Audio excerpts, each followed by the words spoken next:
देवरानी कुछ दिनों के लिए मायके गई हुई थी। देवर को खाना पीना जेठानी ही बनाकर देती है।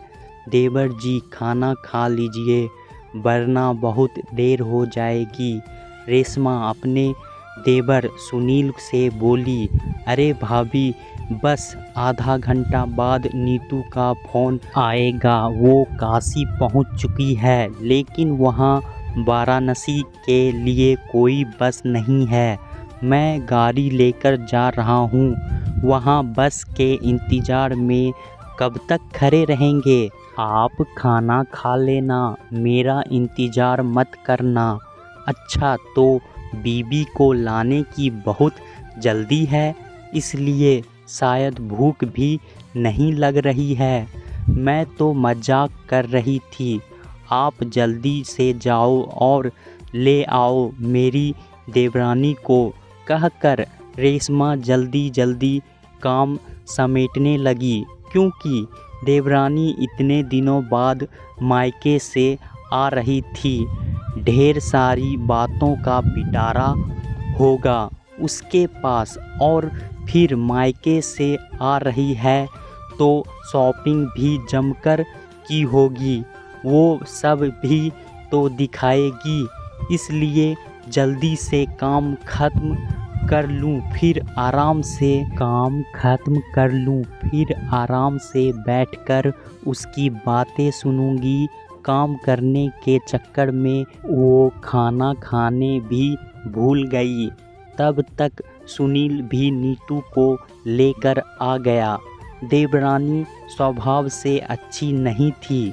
रेशमा सीधी और मन से चंचल थी।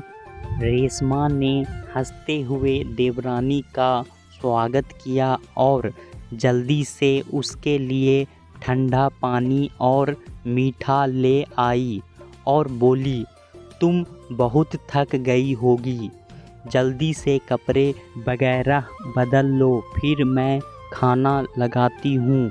देवर जी भी भूखे होंगे। अरे भाभी आपने खाना खाया या नहीं?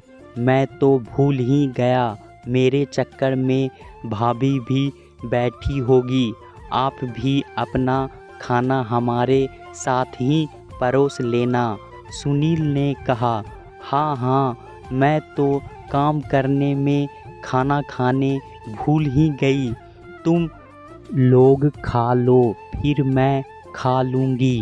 मन को भाभी की चिंता करते देख नीतू का मुंह बन गया था। ये बात रेशमा नोटिस कर रही थी। तभी नीतू ने रेशमा से पूछा, देवर जी तो कब के खाना खा गए होंगे, लेकिन आप अभी तक क्यों नहीं खाई? नीतू की बातों का आशय समझ रेशमा ने जवाब दिया, क्योंकि तुम नहीं थी। जब तुम होती हो तो मुझे देवर जी की चिंता करने की कोई ज़रूरत नहीं रहती, लेकिन जब तुम नहीं थी तो उनकी जिम्मेदारी मेरे ऊपर थी, और जब तक घर के सभी सदस्य खाना नहीं खा लेते तब तक मैं खाना नहीं खाती, बस इसलिए रुकी थी। अब तुम आ गई हो, संभालो अपनी जिम्मेदारी और अब आइंदा से अपने पति को अपने साथ लेकर ही जाना। जब रिश्तों में भरोसा ही नहीं है तो मेरे भरोसे तो बिल्कुल छोड़कर मत जाना। रेशमा ये बात तो समझती थी कि नीतू तो सुनील का अपनी भाभी और उनके बच्चों से घुलना मिलना पसंद नहीं आता था, इसलिए देवर भाभी के रिश्ते में उसने हंसी मजाक सीमित कर दिया था। लेकिन जब वो घर में नहीं थी तो वो अपना फर्ज समझकर ही कर रही थी। लेकिन आज उसका ये सिला मिला था, नीतू तुम्हें बोलने की तमीज़ नहीं है। ये कैसा सवाल है? जब तुम्हें भाभी से इतनी ही परेशानी रहती है तो रोज़ रोज़ उनके सहारे पर छोड़कर मायके मत जाया करो। वो बेचारी तो बिल्कुल अपने बच्चों की तरह मेरी जिम्मेदारी उठाती है और तुम उनसे इस तरह का सवाल पूछकर अपनी गिरी हुई मानसिकता को दर्शा रही हो। रिश्तों में ये छोटी छोटी बातें ही बड़ा रूप ले लेती है। आज तुमने मेरा और भाभी का बहुत दिल दुखाया है। मेरी माँ समान भाभी को ऐसा तुम कैसे बोल सकती हो।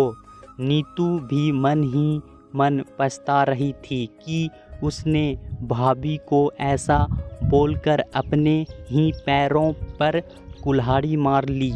अब सुनील उसे जल्दी कहीं जाने नहीं देगा, लेकिन एक बार मुंह से निकली बात वापस नहीं आती। देवरानी के सवाल का जवाब तो रेशमा ने दे दिया, लेकिन उसके सवाल के पीछे उसकी संकीर्ण मानसिकता समझ आ गई थी। देवर जी के प्रति अपनापन और ममता पर शक किया जा रहा था। उसी पल से अपने और देवर जी के रिश्ते सीमित कर लिए। सारा हंसी मजाक बंद, जितना हो सकता दूरी बनाकर ही रखती। इस तरह देवरानी को जेठानी पर उंगली नहीं उठाना चाहिए। रेशमा अलग हो गई। बदनामी से अच्छा अलग होना ज़रूरी है। हमेशा सीधे लोगों के साथ ऐसा क्यों होता है?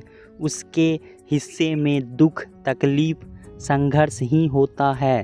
आखिर क्यों दोस्तों? कमेंट में ज़रूर बताएं। वीडियो कैसा लगा हमें कमेंट बॉक्स में ज़रूर बताइएगा और चैनल को लाइक, शेयर, सब्सक्राइब ज़रूर करें। धन्यवाद।